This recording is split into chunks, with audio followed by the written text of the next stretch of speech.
When you're a woman who's stepped into her self-growth, who's becoming a better version of herself, you're going to attract insecure men. Men who see your light, and instead of being inspired by it, they feel threatened. So they try to dim it, not always in obvious ways. Sometimes it's subtle, sweet even. They do everything right to hook you in, to make you feel like they're the one you're looking for. And that's exactly what happened to the wizard Liz. She got cheated on by Landon Nickerson. While she was 4 months pregnant, he was texting another girl on Snapchat, trying to meet up with her. And the thing is, he played the part very well at first, right?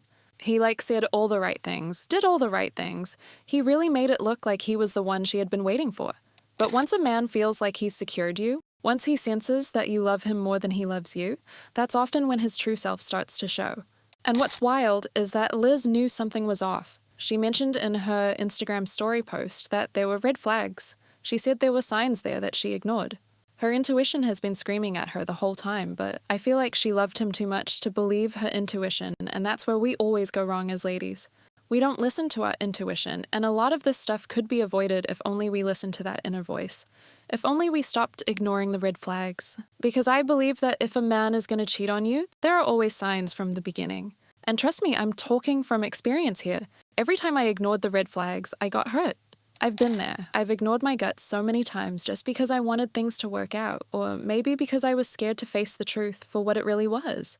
But the more you practice tuning into that intuition and trusting it, the better you get at spotting those red flags early on and saving yourself a whole lot of pain. I actually watched their Q&A together, the one Liz did with Landon before everything came out. And if you watch closely, you can spot some serious red flags that many people missed at first. I genuinely felt like Liz loved him more than he loved her. Like you could feel the energy. Her eyes lit up when she talked to him while he was barely making eye contact, and his responses often felt flat. When did you know you fell in love?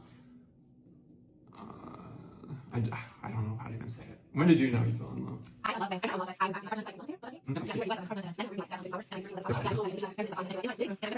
was like, oh my god, I think I'm actually in love. This is the first time that I'm actually feeling whoa, I'm excited for this. Yeah. That just made me happy, and I was like, wow, I've not felt happy in a while. Mission accomplished. It makes me so happy. Yeah.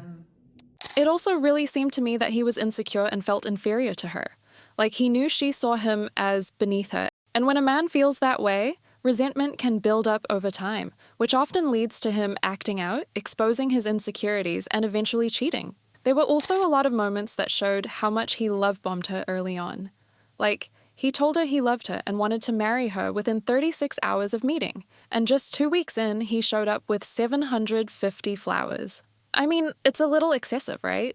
It sounds romantic on the surface, but when you really think about it, that kind of intensity so soon can actually be a big red flag. Oh my god, I told this creature, what's a creature?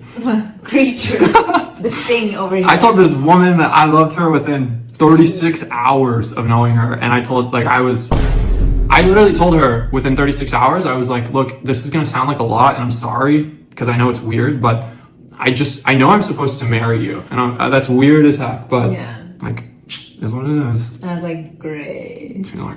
And look, I'm not judging Liz, because honestly, we've all been there. We've all been love-bombed at some point, and I'm not gonna lie, it can feel amazing at first. But the truth is, it often sets an unhealthy foundation. When things move too fast, that's almost always a red flag. You have to be careful, because no matter how much you think you know someone, you really don't. You don't truly know someone until you've seen how they handle the tough stuff, conflict, hard times, stress, how they treat others, how they treat themselves. That's when you find out if they're actually worth your time and emotions.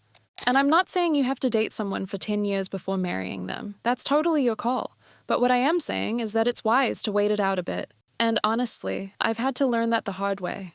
I'm still not great at keeping my distance or letting things unfold slowly, because I get too excited, right? Getting into a new relationship is exciting, and it's hard not to just assume the best about someone. We all do it. We have these expectations, and we project who we want them to be onto them, but that might not actually be who they are, right? There's actually a quote that says, "Only time can expose who people truly are." And that couldn't be more true. The Q&A video was honestly so painful to watch because I really love Liz. I love the way she gives advice in such a genuine, real way. She's just herself, and I really love when people are themselves. I especially respect her because I know she had a really hard childhood with an abusive father and a lot of pain growing up. And I truly believe that people who've been hurt like that often give the best advice, because it comes straight from the heart, you know? But I'm not afraid for her. I know she's a strong woman and she's going to get through this. She's going to come back even stronger. So if there's one thing I want you to take from this video is to always trust your gut. Don't ignore those small feelings or signs just because you're scared to lose someone or because the beginning felt magical. People can show you a version of themselves that isn't real, but time, consistency, and pressure will always reveal the truth. And if you've been through something like this, if you've been love-bombed, lied to, or betrayed, I just want you to know it doesn't mean you were stupid. It means you believed in love. It means you have a good heart. And that's never something to be ashamed of. But now it's your time to rise, to choose you, to grow stronger, and to know that next time you'll see the signs earlier, you'll listen to your intuition and you'll walk away before they even get the chance to break you. Thank you so much for watching. Love you, and I'll see you in the next one. Bye.